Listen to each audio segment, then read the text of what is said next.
Hello. YouTube के इस channel में आप सभी का स्वागत है। आज की जो वीडियो है ये उन परीक्षार्थियों के लिए बहुत ही उपयोगी है जो रेलवे, यूपीएससी और स्टेट एग्ज़ाम्स वाले विद्यार्थी हैं।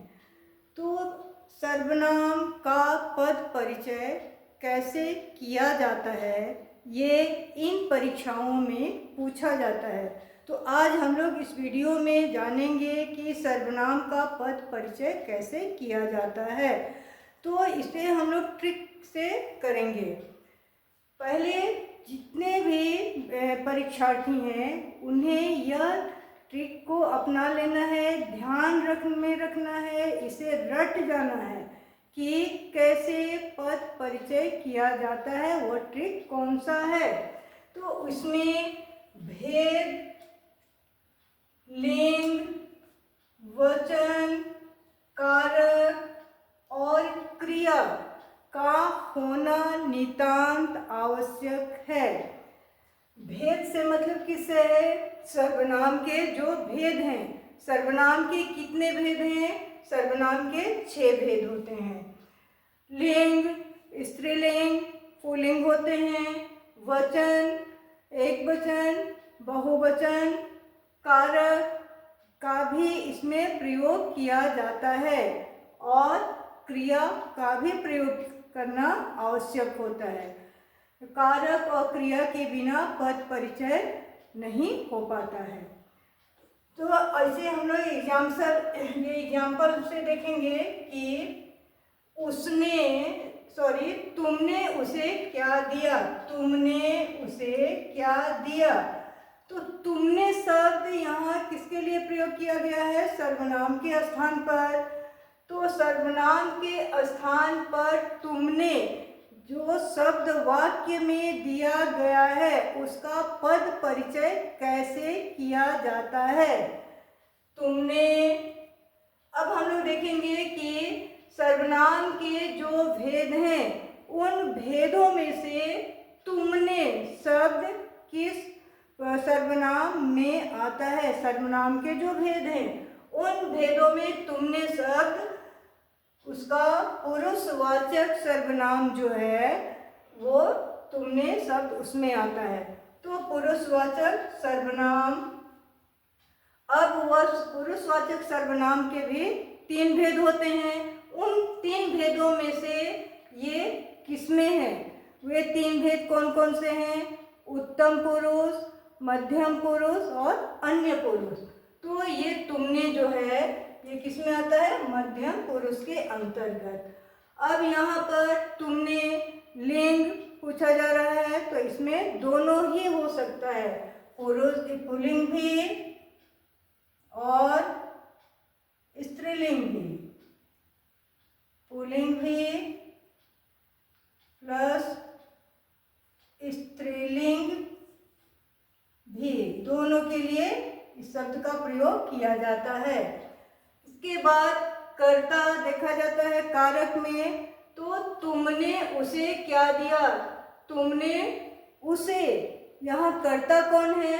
तुमने है। कारक का प्रयोग भी करना पड़ता है। तो यहाँ कर्ता हो गया तुमने, और क्या दिया? दिया, लेना, देना, ये सारा क्या है? क्रिया है। तो यहाँ दिया क्या हो गया? क्रिया हो गया। तो ये 5 जो ट्रिक हैं, 500 ट्रिक इसमें आ गए। इसी तरह से सेकंड जो है उसे। अब उसे हम लोग देखेंगे कि ये कौन सा सर्वनाम है। तो ये पुरुषवाचक सर्वनाम में उसे भी आता है। उसमें पुरुषवाचक सर्वनाम के जो 3 भेद होते हैं उसमें ये उसे अन्य पुरुष में ये आता है। अन्य पुरुष, लिंग दोनों के लिए आता है ये। यहाँ पर उसे क्या है? एक वचन है।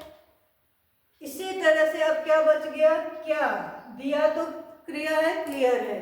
अब क्या, तो यहाँ क्या जो है ये कौन सा सर्वनाम है? ये प्रश्नवाचक सर्वनाम है। प्रश्नवाचक सर्वनाम है। अब प्रश्नवाचक सर्वनाम में फिर हम लोग क्या क्या देखेंगे, कौन सा सर्वनाम है, ये क्लियर हो गया, प्रश्नवाचक है। इसके बाद लिंग में दोनों ही आएगा प्लस लिंग।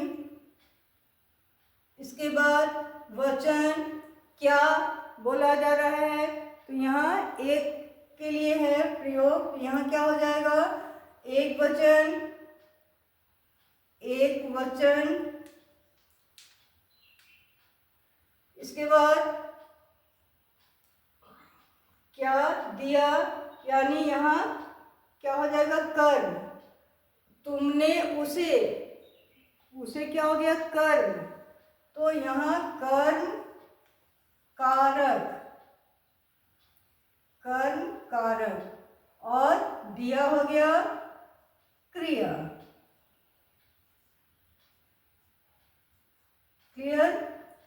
तो इसी तरह से क्या करना पड़ता है, सर्वनाम का पद परिचय करना पड़ता है। इसी तरह से क्वेश्चन नंबर 2 है, आपने मुझको बुलाया था। तो इसका भी हम लोग पद परिचय निकालेंगे। पहले आपने शब्द देखेंगे कि ये कौन सा सर्वनाम है, तो ये हमारा पुरुषवाचक सर्वनाम में आता है। अब उसमें से कौन सा पुरुष है, उत्तम पुरुष है, मध्यम पुरुष है या अन्य पुरुष में ये आता है, तो ये मध्यम पुरुष में। आपने ये आदर्श सूचक शब्द है, आदर्श सूचक शब्द भी किस में आता है, मध्यम पुरुष में। अब यहाँ पर आपने, अब हम लोग को वचन देखना है कि एक वचन है या बहुवचन है, तो यहाँ वचन में क्या है, एक वचन, एक वचन। मुझको बुलाया था, यहाँ कर्ता कौन है, आपने, कर्ता कारक।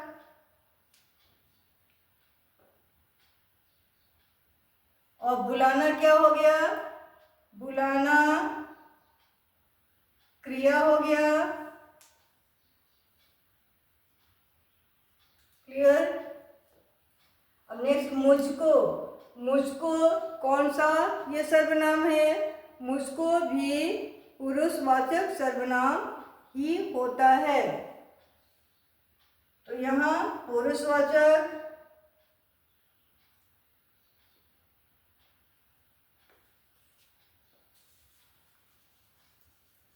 पुरुषवाचक सर्वनाम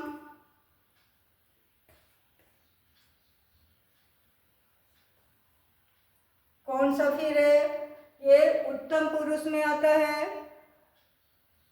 उत्तम पुरुष वचन में एक वचन होगा, मुझको बुलाया, कर्म कारक यहाँ हो जाएगा, कर्म कारक।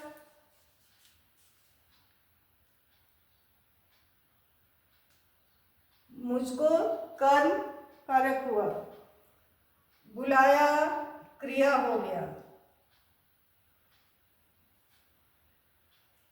नेक्स्ट नंबर, इसमें क्या क्या है, तो इसमें, अब इसमें जो शब्द है ये भी क्या है, संज्ञा के स्थान पर ही इसका प्रयोग किया गया है। सर्वनाम की परिभाषा क्या है कि संज्ञा के स्थान पर, चाहे वह व्यक्ति हो, वस्तु हो या कोई स्थान हो, घटना हो, के स्थान पर जिन शब्दों का प्रयोग किया जाता है उसे ही सर्वनाम कहा जाता है। तो इसमें ये भी क्या है, सर्वनाम है, संज्ञा के स्थान पर इसका प्रयोग किया गया है।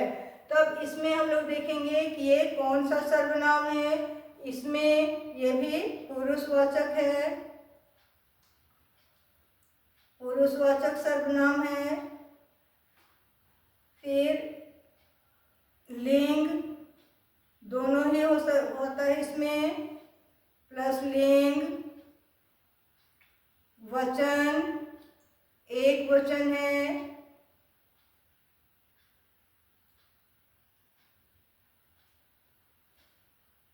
क्या क्या है क्वेश्चन मार्क हो गया यहाँ। अब क्या क्या, तो क्या क्या जो शब्द है ये क्या है, कौन सा सर्वनाम है? प्रश्नवाचक, प्रश्नवाचक सर्वनाम है। और क्या क्या शब्द का यहाँ प्रयोग किया गया है, तो यहाँ बहुवचन होगा, बहुवचन।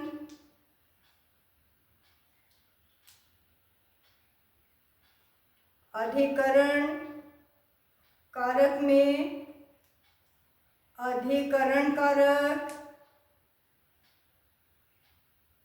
प्लस है, यहाँ क्रिया के लिए प्रयोग किया गया है। ये है क्या है? सहायक क्रिया है, सहायक क्रिया है।